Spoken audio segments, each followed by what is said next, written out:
面对武汉肺炎的威胁，在全体国人的努力之下，国内的疫情得到了最好的控制，也更受到国际的瞩目跟肯定。那么我们持续努力提升国内的防疫能量，但我们要提醒所有的国人，国际疫情如果不能够得到有效的控制，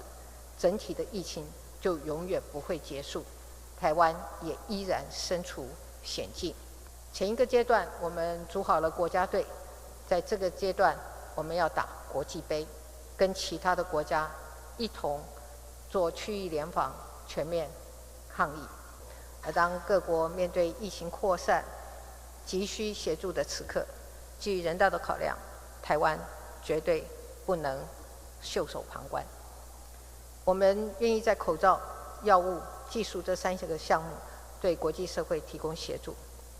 第一是口罩的资源，现在台湾一天可以生产1300万片的口罩，并且还在持续的提升，即将达到1500万片。这个阶段，我们将捐赠1000片的口罩，也就是将近1日的产能，支援疫情严重的国家的医疗人员。第二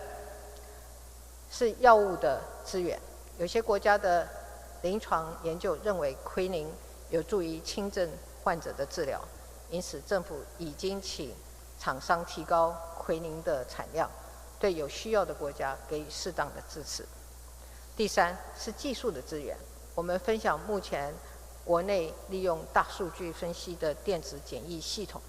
让有需要的国家可以准确地追踪确诊民众的接触史，来进行有效的疫情调查，防止疫情的扩散。我要强调，能促成这些合作的前提是台湾有坚强的实力，政府也行有余力。把台湾内部的疫情控制好，物资准备好，我们就有能量和其他的国家进行合作，提供人道的协助。我们要让大家看见，不只是 Taiwan can help， 更是台湾 is helping。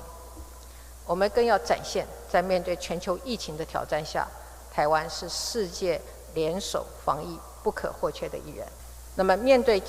危急的时刻，全球